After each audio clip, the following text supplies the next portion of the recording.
management position.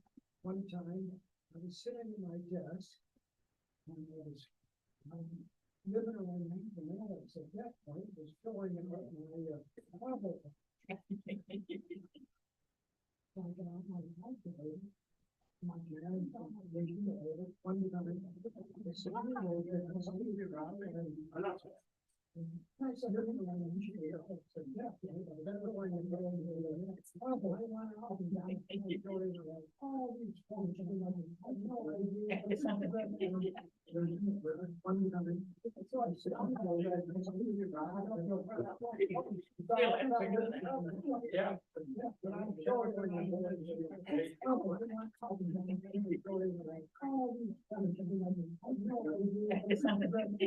All right, everybody, Lord be with you.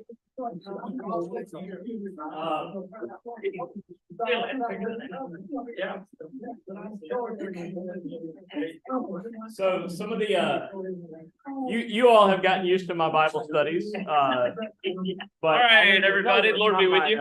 First time having done it. In the room, I currently have somebody who was a member of my last church, who would come to my Bible studies as well.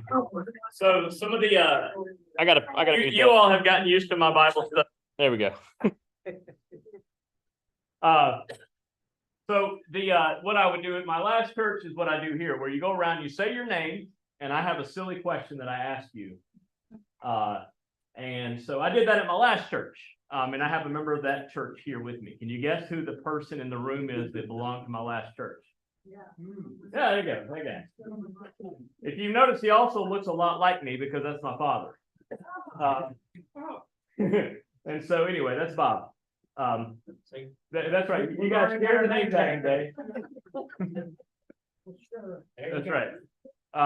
Anyway, so we're gonna go around. We're gonna say our name, and I'm gonna ask you this week. I kind of not really a funny question, but what's bringing you joy right now? What brings you joy? So say what your name is and what brings you joy. So, Kim, I'm starting with you. Say your name. Kim Portman. I don't know, lots of things bring me joy. Coming to church. Oh. Okay, I'm Bob, and of course, the joy of Easter morning, but also enjoy a good, nice long run. Nice long run. Bob's the one that's run in a marathon in every single state. And how many countries, Bob? Only 3, I guess. Only 3, okay. And when was your last marathon, Bob? Not in February. In February, so you know. And Bob, how old are you? 81. 81. Oh my God. So eat your heart out. I'm 41, and I've never run a single marathon, so I guess I've got 40 years to catch up to Bob. Who are you? What brings you joy? Andy, and Evan brings me joy. Evan brings you joy. And I've also never run a marathon. I also don't like to drive 24 miles if I don't have to. That's right. I'm Bob, and not running marathons, but also being able to visit and see all the people down here and what all the wonderful things are going on. My name's Dick, and my wife and my dog and my son bring me joy. All right. It better not be in that order. A little bit, my dog.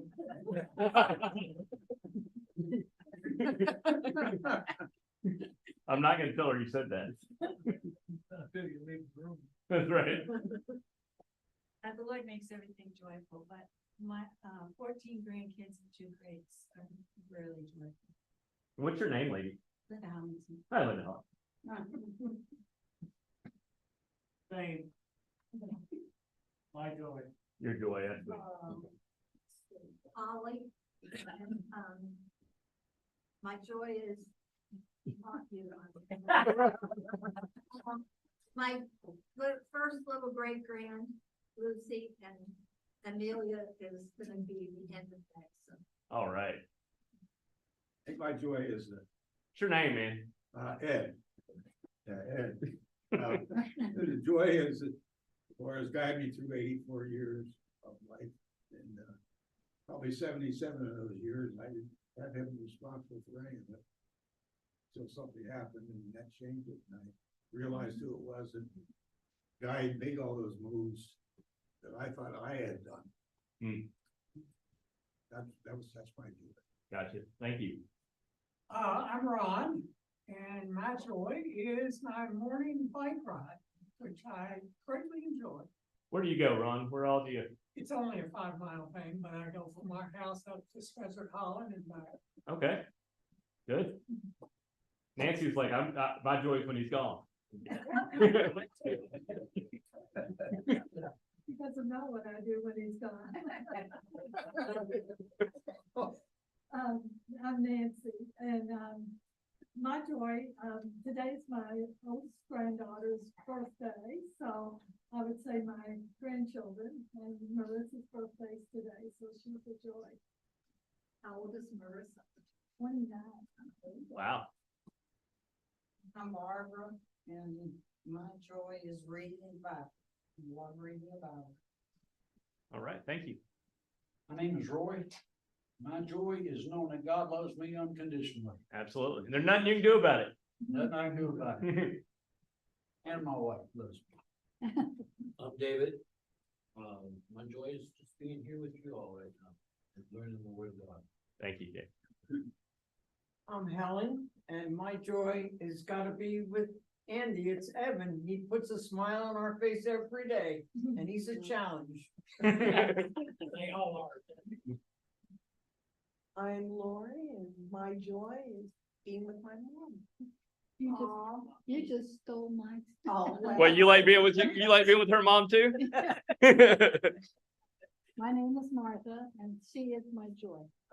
Oh. She is my joy. I'm Rob, and my joy is the two little people that live with me that seem to get bigger every day for some reason. They won't stop. And I'm kind of glad they're not going to stop, because then they'd be really short. But I love being your pastor. I love being my parents' son. I love being I love all these things, but I'm a husband and a father, number one, and I love it. I love every minute of it. And so that's my joy. My joy. So when we think of joy, I think it is important to remember those things. In every moment, we put in the back of our mind the things that bring us joy, so that the other things don't overshadow those. This week is Mr. Rogers week. We celebrate Mr. Rogers. Might have been his 100th birthday or something, but as many of you know, Mr. Rogers was a Presbyterian pastor, and so the thing that Mr. Rogers brought all the time was kindness. It's all about being kind, and so that's one thing that I think that that's why I wanted to remember joy, is because if we remember our joy, then we're able to be more kind to everyone else. And so anyway, that's kind of my goal this week, is to be kind to everyone I meet, even if they cut me off in traffic. So anyway, Well, what's next week? do what? What's next week? Yeah. I don't want to Rambo week, right? Anyway, friends, so we have been before this week, before last week, we were going through the life of Peter, and the way that his reaction and his relationship with Jesus kind of mirrored our own. We were able to see Jesus in a different perspective through Peter, and we were able to see Peter through a different perspective than Jesus. And to remind you, Jesus gave Peter the name Peter. His name was Simon beforehand. And we talked about how Jesus met Simon where he was. And after he met Simon where he was, he rescued Simon whenever he was sinking.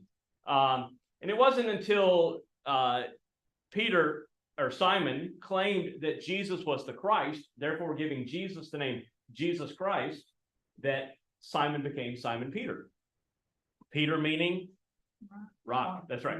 And so what we're gonna measure today, what we're gonna look at today is this idea of Peter after the resurrection. And to kind of remind you, Jesus predicted that Peter would deny him 3 times. And I want to apologize. It's spoken about in every gospel, but one of the things that I did last week was I said that I only saw it once in John. It's actually, had I just read ahead, I would have seen that it was in John 3 times as well. But it's in every gospel, Peter denies Jesus 3 times. And there's a sense of sadness that exists there. And if you read my letter to the congregation on Good Friday, I talk about that look that Jesus gave Peter after he had denied him. That really, in my opinion, is the poignant scene of Lent.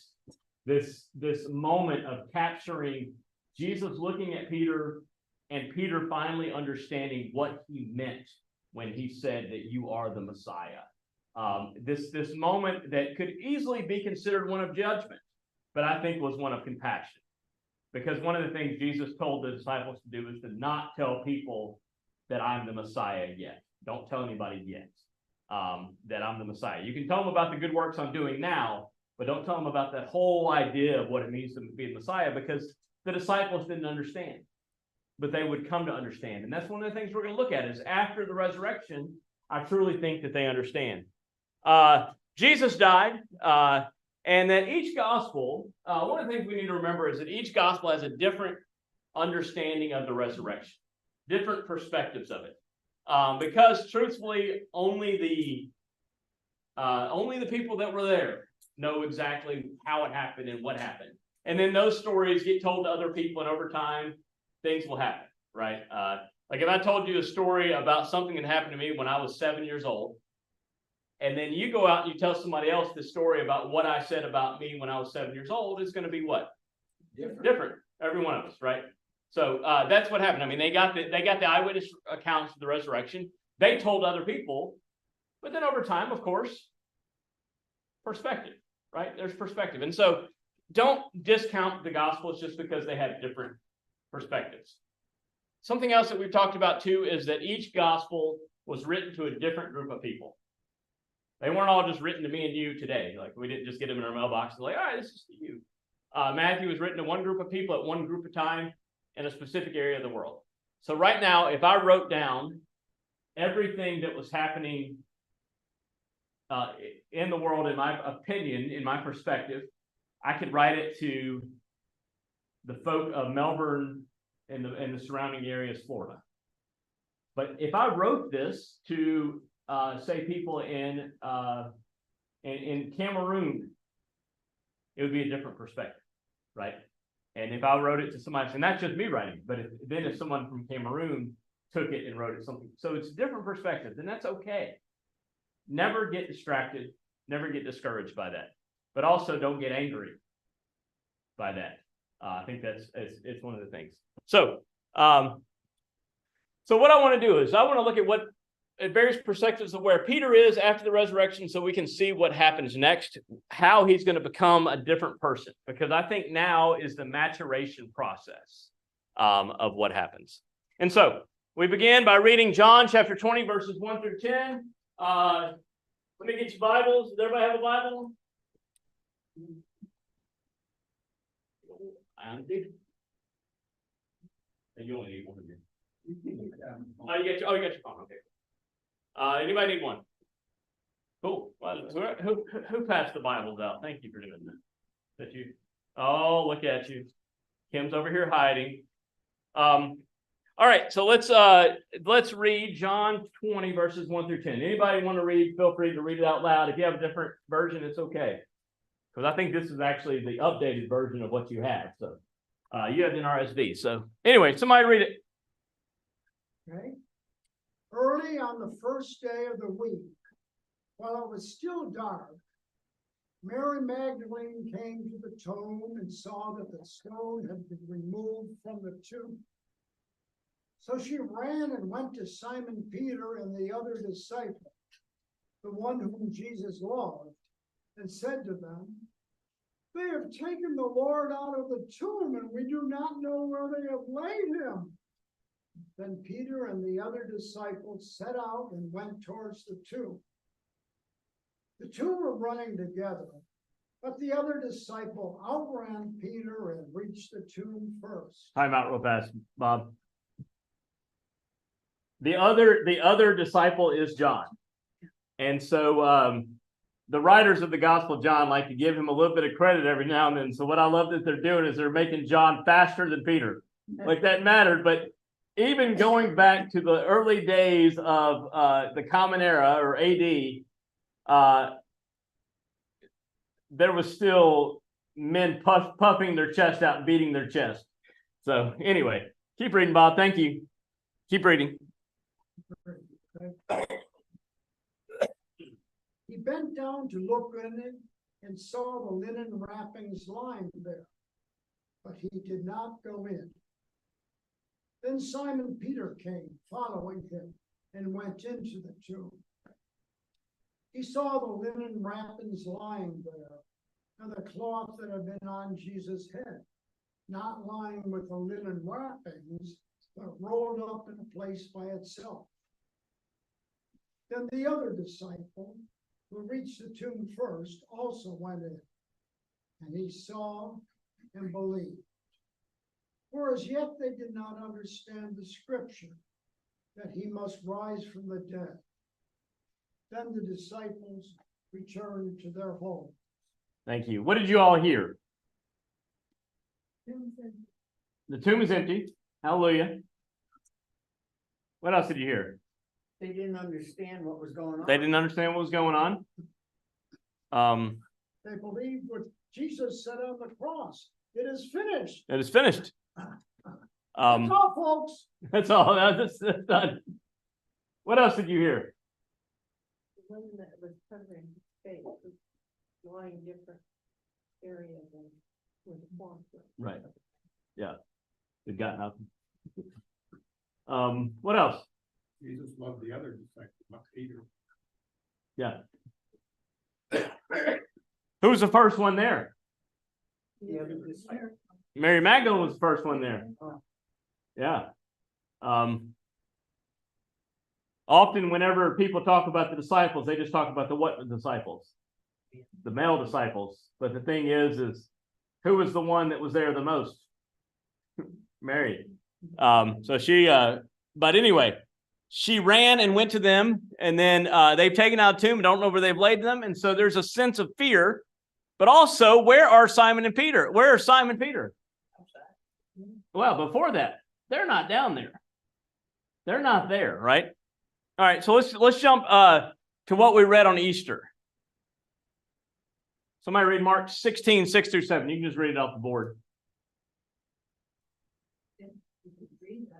Okay, somebody turn to Mark 16, 6 through 7. But he said to them, "Don't be alarmed. You are looking for Jesus of Nazareth, who was crucified. He has been raised. He isn't here. Look, here's the place where they laid him." One more. Yeah, keep going, verse 7. His disciples, especially Peter, that he's going ahead of you into Galilee. You will see him there just as he told you. All right, the reading of the... this is alarming to me. Number one, because this was three women and not just Mary that he said this to. But tell his disciples, yours said especially Peter's, mine said and Peter. But what are they not doing? Peter's been taken out of the equation, right? He is separate from the disciples. Why do you think that is? Why do you think he said disciples and Peter? He wasn't sure about Peter. So Peter denied him. Right. And He was the rock that the church is gonna be built on. He is presumably the leader of the group. I think you're both right in that. I think that there's a sense of drawing our attention to Peter.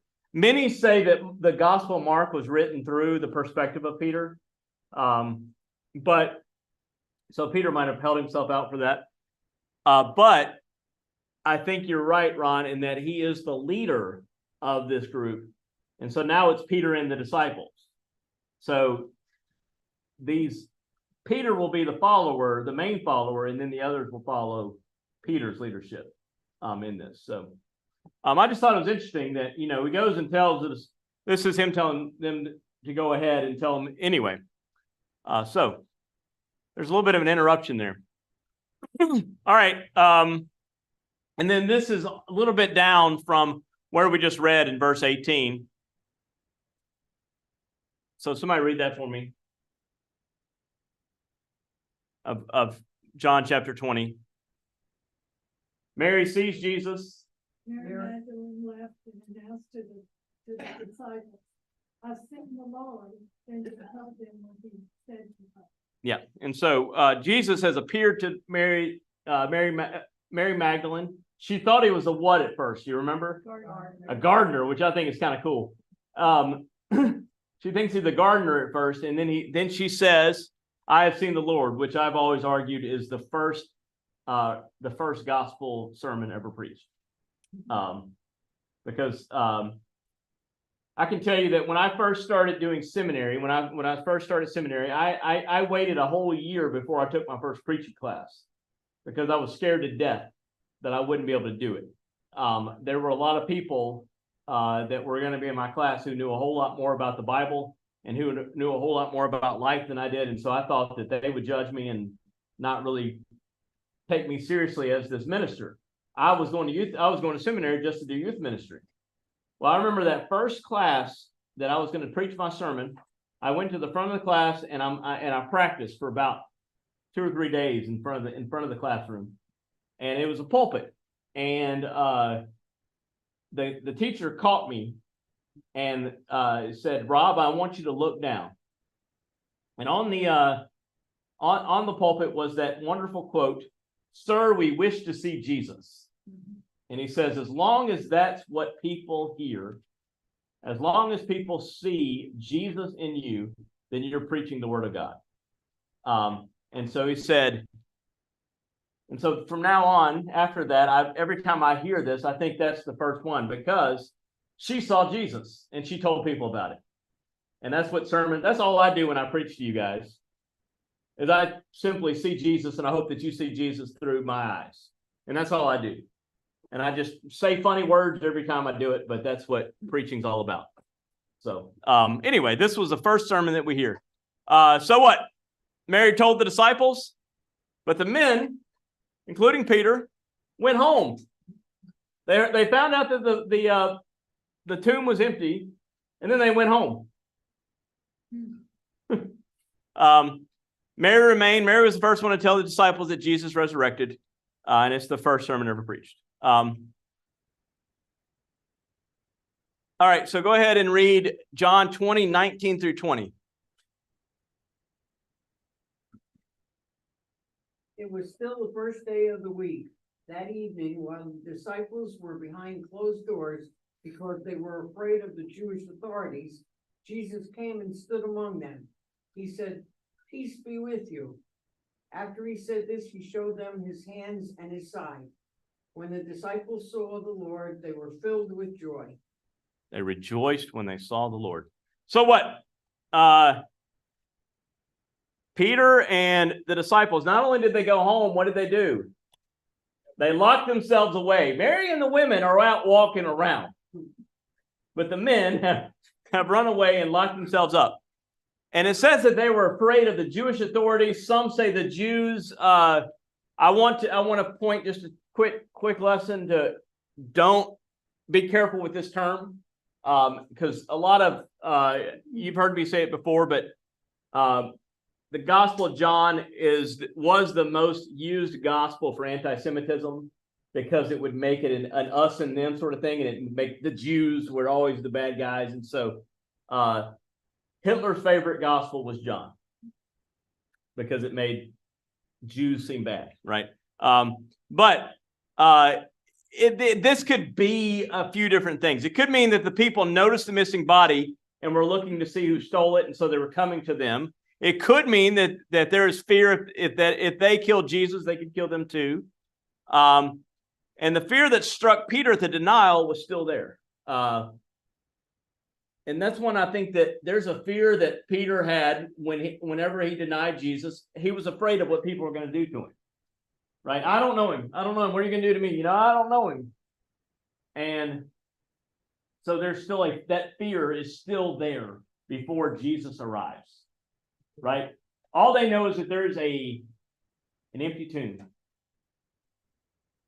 All they know is that Mary has told them that I have seen the Lord, but there is still fear there, which means that they didn't believe Mary. Although she preached the gospel, it means that they weren't listening, which, hopefully y'all listen to my sermons more than you do that. But B, it also means that that there's still fear even after they've heard this good news. And so now Jesus himself appears to them and they have this sense of peace, right? They rejoiced when they saw the Lord. And so that then kind of leads to this. We have had this, Peter has been kind of a player in the resurrection story, but really Peter's been a bystander to a lot of this until Jesus shows up to him. And so, do you remember our first study of Peter's introduction to Jesus? Jesus appeared to Peter. You remember that? Jesus appeared to Simon. He first went to his mother-in-law's house and then he appeared to him on the boat, right? Now, Jesus comes to Peter again in a house. Little reflection going on, a little mirror image of before resurrection, after resurrection. Jesus is repeating what is happening.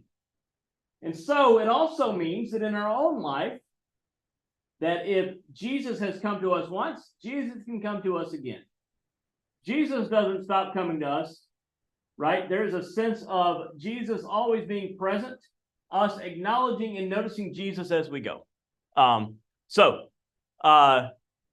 that being said, somebody turn to verse 21 and we'll just start reading verses 1 through 8.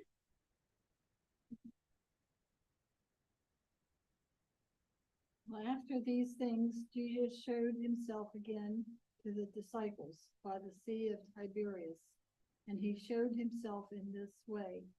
Gathered there together were Simon Peter, Thomas called the twin, Nathanael of Cana, and in Galilee, the sons of Zebedee, and 2 others of his disciples. Simon Peter said to them, I am going fishing. And they said to him, we will go with you.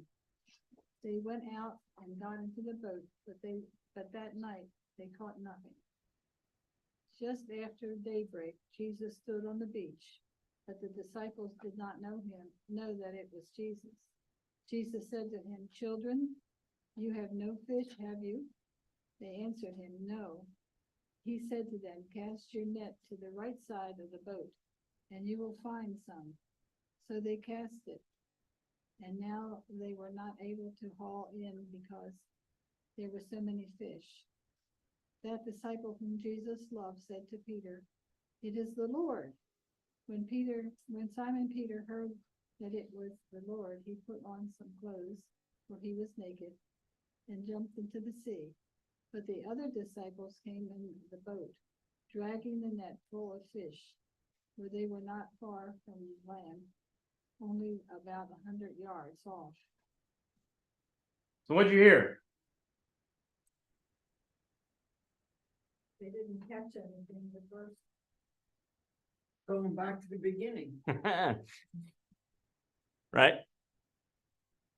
One of the things we need to remember is John is not linear. What I mean by that is that John doesn't care about your timeline. John's just telling snippets of stories, right? I think if you sat down and had a conversation with anybody, nobody's going to tell you a story linear, right? Thane and Dad had a conversation about Ole Miss, right? They probably told stories about Ole Miss that were not necessarily in order. They didn't say, well, I started out this day and then went here, and, it's there's different stories that kind of overlap. And that's what John is. John is telling these stories for specific reasons. Which we could read at the end of John chapter 21, where she says, at the end of 20, he says, was it 20 or 21? The purpose of this book. Now, Jesus did many other signs, not written, but these are written so that you may come to believe that Jesus is the Messiah, the Son of God, and that through believing you may have life in his name. That's the purpose of the book of John. They're trying to get you to believe.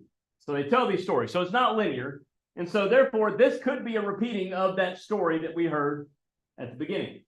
But this could also be a different catch. And this wouldn't matter because these would be bookends. He started the story by going to his house and then going to the boat.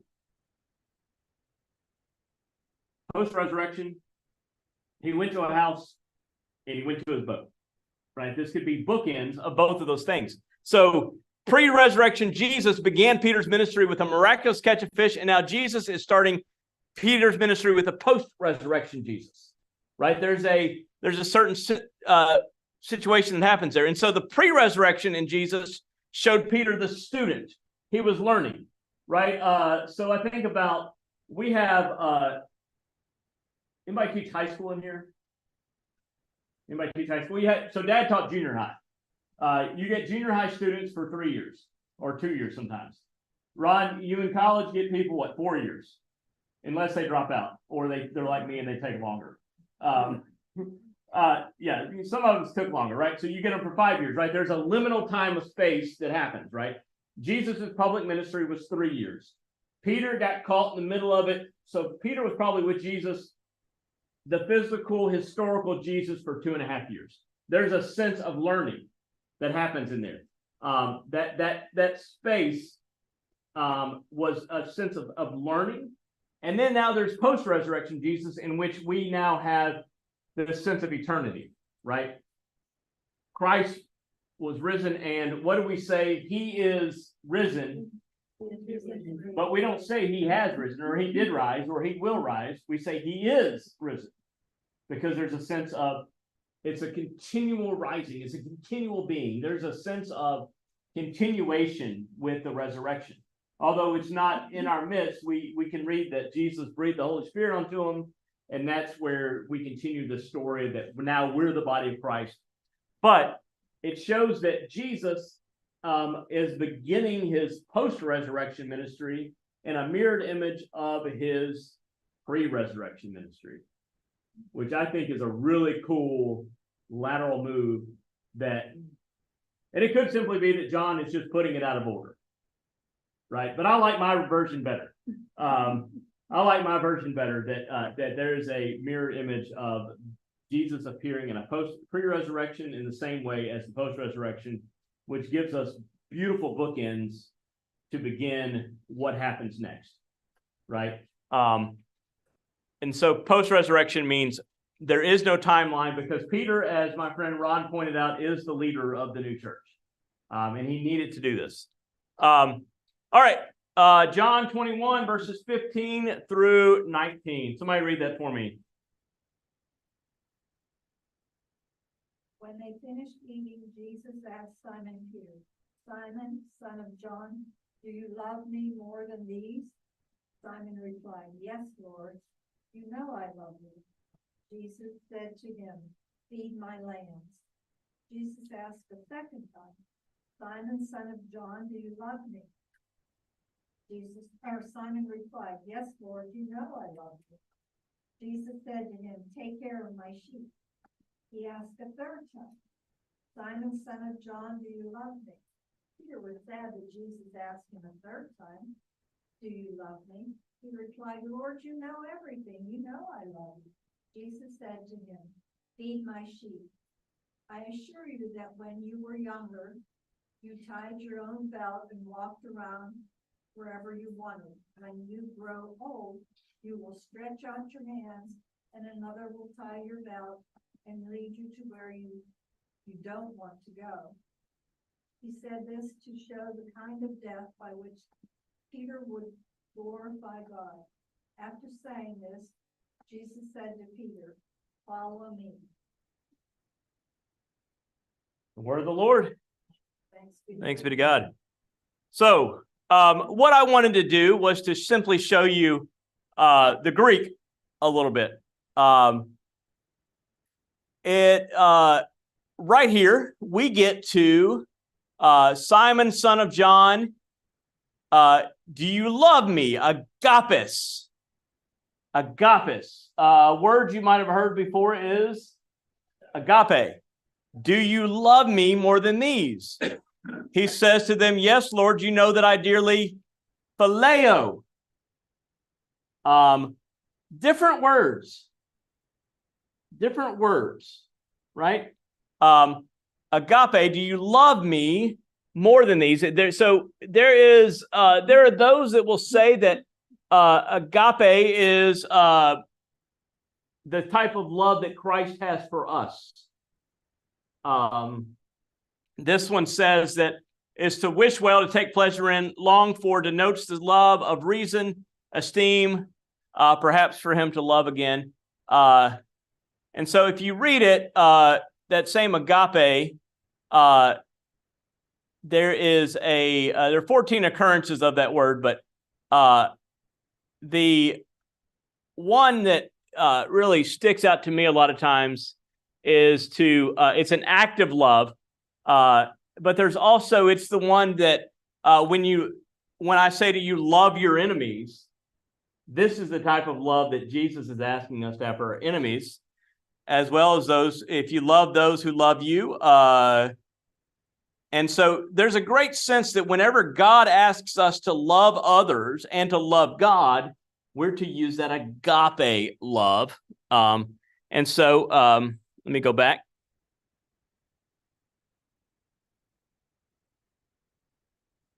But when Peter says that I love you, he's saying a different kind of love. This is more along the lines of brotherly love, right? Philadelphia, the city of brotherly love, right? So this is, that I love you. I have affection for you is an even better word. I have affection for you. Is that and so he asks him again, a second time, do you agapes me? And he says, yes, I phileo you. And so he says to him the last time,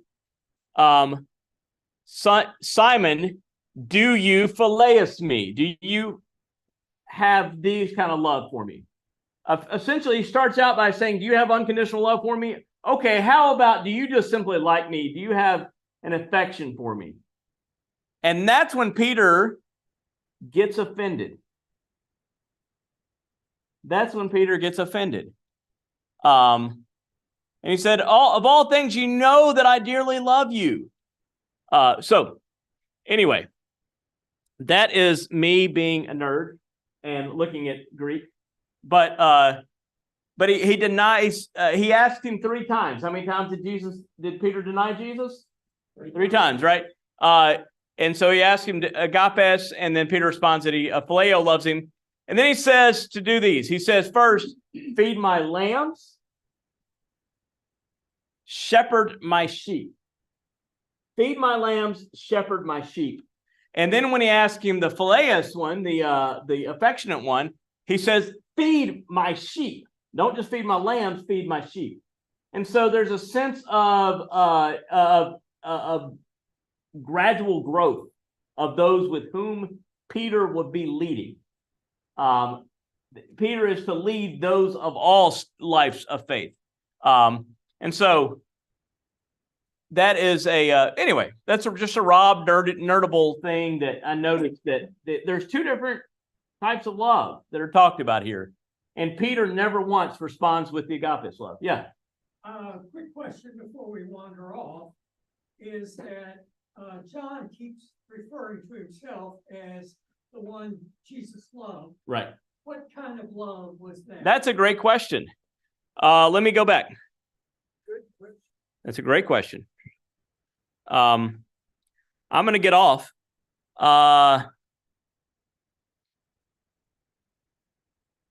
Jesus in the blood. Okay. That's an agape love, to love which well. That's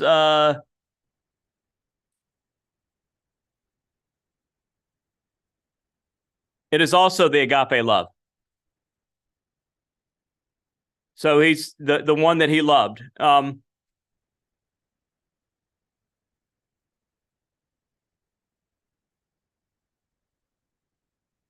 Delay. Yep. By the way, if you ever want to use, this is called an interlinear Bible. And it's at BibleHub.com. It's the most accurate free Greek study that I found, but it puts the English above it. I remember some of this, but not nearly enough. I aced Greek, but the good thing about it is it was either pass or fail. So I like to tell people I aced it. So it's agape as well. So there's a sense of love. So John, the writer of John, is a group of people, most likely, but they're writing in the name of John. They're writing because John probably came along and said he loved me more than all the rest of these. But there was, we don't really know what happened behind the scenes with him and John. There could have been a brotherly love there. It's not John the Baptist. It could be John, the son of Zebedee. It could be a separate John. But some people say that these two loves are synonymous with each other. So regardless, Jesus reinstates Peter in reminding him what it meant to truly love and to follow him. Care for all those that Jesus loves. And Jesus bookends with the same words that he gave Peter multiple times. At the end of at the end of that section in 21, he says to him, "Follow me." Verse 19. So,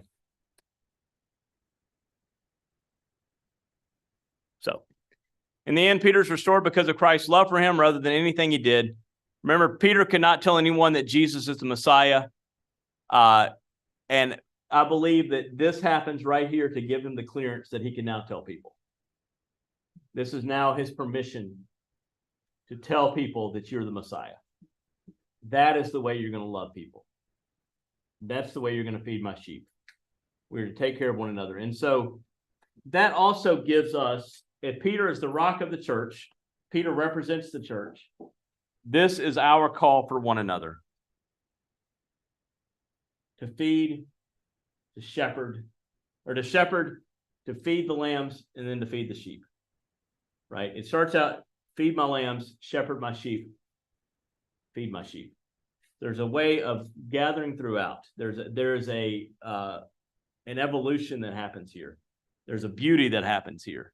And so that is the story of Jesus and Peter after the resurrection. And so next week, we're going to look at Peter's leadership in Acts, namely verses from chapter 1, from chapter 2, and chapter 3. We're going to look at the ways in which what happens after the ascension, because not long after this, Jesus is taken away. And one of my favorite scenes in the book of Acts is that scene that after Jesus ascends, you have some disciples standing there looking toward the sky, and the angels come to them and say, and the literal definition in Greek is, why are you standing here with your head in the clouds? Why are you standing here with your head in the clouds? Because he says, Jesus is gone, now you go. Now go. And from there on, it was an action verb, not just to follow, but to go.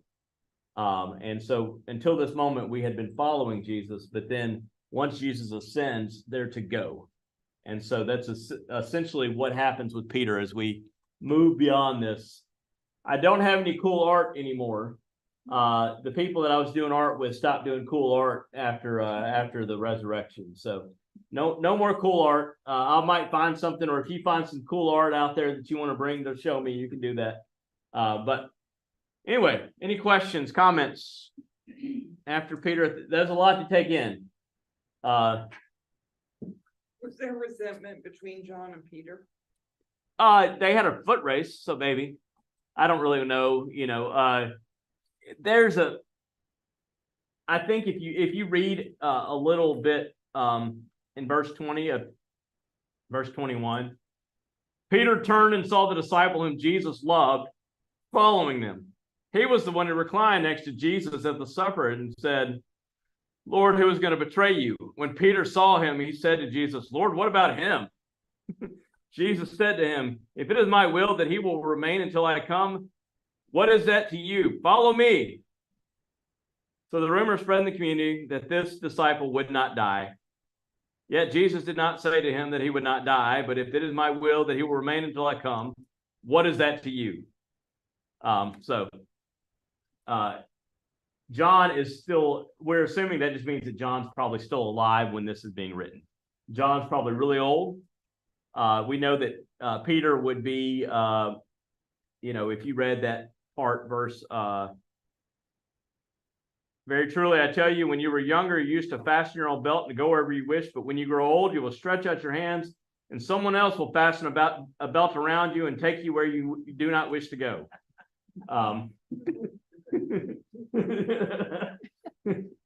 So I think about when my kids run off, like I used to grab them by the belt loop, and I haven't had to do that to my dad yet, but eventually I'll have to pull him back, but he doesn't run off. But there's a sense of he said this to indicate the kind of death by which Peter would glorify God. After this, Jesus said to him, follow me. So it continues to say, follow me in this, but you can assume that this was written after Peter died, which is why the stuff's in parentheses to show the way that he died. And so, the lore is that Peter was crucified upside down. There's a lot of lore that goes around Peter. He's the first pope. He's the first this. He's the first that. One of the purposes I did of this study is to show that he was a regular dude, and that God used him to change lives. And if God can use somebody like Peter to change lives, God can use you too. And so, even me sometimes. So, that being said, any other comments, questions? Let me stop this before I ask who we're praying for.